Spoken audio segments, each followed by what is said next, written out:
Most universities tend to prioritize students who have spikes, who do things like win awards in certain academic areas, rather than students who are broadly good at many things. I think colleges like a student who is being open-minded and a student who is taking risks. They enjoy you being a genuine person who was able to contribute to their campus.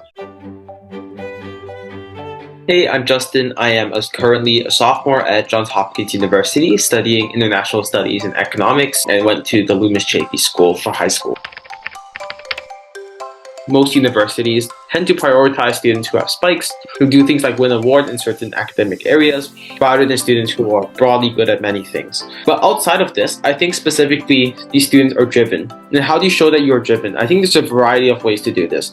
Firstly, you can show that you're academically driven, and I think getting good grades actually goes a pretty far way into this. If you're getting good grades consistently, or if you're showing some extent of noticeable improvement between your freshman year and your senior year of high school, it shows that you're either willing to put the work in and improve by being able to criticize yourself, being able to think introspectively, all of which are things that colleges do tend to like because that's the quality of a good student.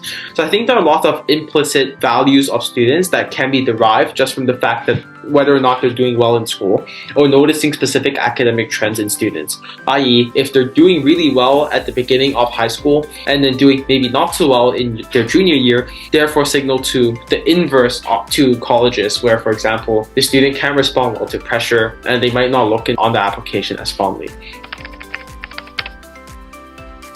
The way in which you can show this alternatively is by doing things like extracurricular activities, which extend to two parts. Firstly, being really good at extracurricular activities. For example, if you win a debate competition, that's probably a good thing that shows drive because you're willing to spend lots of time into that activity and you're willing to develop yourself in that specific skill. Or if you're willing to show this through leadership initiatives. In your college app, you want to identify the type of value that you're showing, right? So essentially, like, who do I want Justin to look like when the admissions officer decides to read my application? For example, if I want to say that I am driven, I want to say that I'm kind, I want to say that I'm empathetic. These things are important is because when you're doing your activities or when you're trying to show how driven you are, you want to first figure out what you're trying to prove and then how you're able to prove it. The way you do this is by explaining the details of the specific thing that you are doing and how it exhibits those values. And this is really important when lots of people, I think, tend to discount the extent to which they've done things and then lose out a lot in demonstrating their best selves to colleges. So for example, if there are people who say guys, being a prefect is not that big of a deal, made sure to knock on people's doors before they went to bed. It's actually a big deal when if you're able to write about this or explain this in detail to an interviewer, for example, saying, I spent lots of time doing this by firstly consulting my prefectees on what their preferences were. After this, I took the extra effort to be able to take them out with the campus budget, to be able to get restaurants, which is especially important for mental health when students are going through terrible times in COVID, right? So I think you want to tailor this to the extent to which you want to show specific things. There are types of stories you want to make a lot more genuine than the classic oh guys, I went on a mission trip and I saved people in Africa. Oftentimes doing things like charity projects without explaining their significance to you, it sounds a lot more gamified than it being an actual personal narrative, which is what colleges tend to enjoy. They enjoy you being a genuine person who was able to contribute to their campus. I think colleges like a student who is being open-minded and a student who is taking risks. And I think this is especially important in terms of course selection. So if you are a really strong humanities student and you never take a single math class for the rest of your life, what they're looking for is not just a student who will do this and ignore 3/4 of their academic system.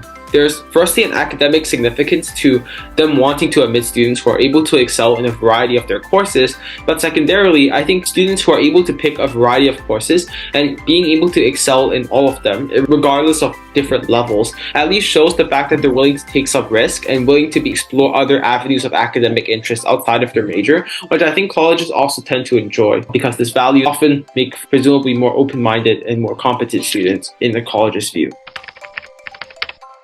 I think don't overlook this too much. Oftentimes the things that you intuitively gravitate to also have some kind of personal significance to you. Otherwise you just wouldn't have done it in the first place, whether it is conscious or subconscious.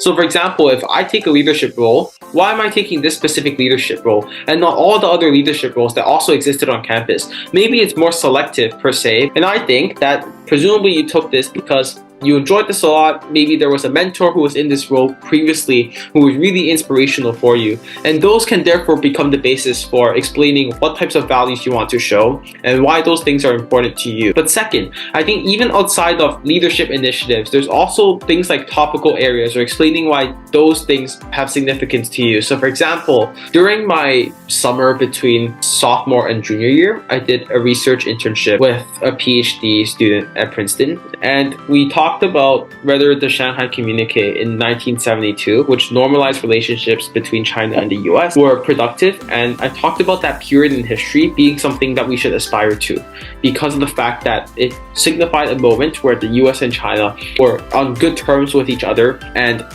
were not conflicting or as politically polarized as they were today.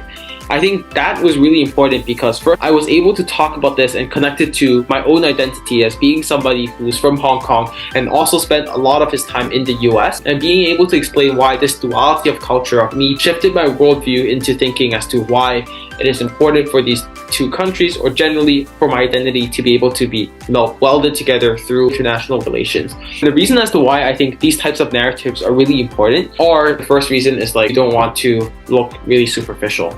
Second reason is it shows that you're able to think critically about your own identity and how it applies to the wider world around you, and therefore where you doing your specific major fits into all of that. So I think that's quite important.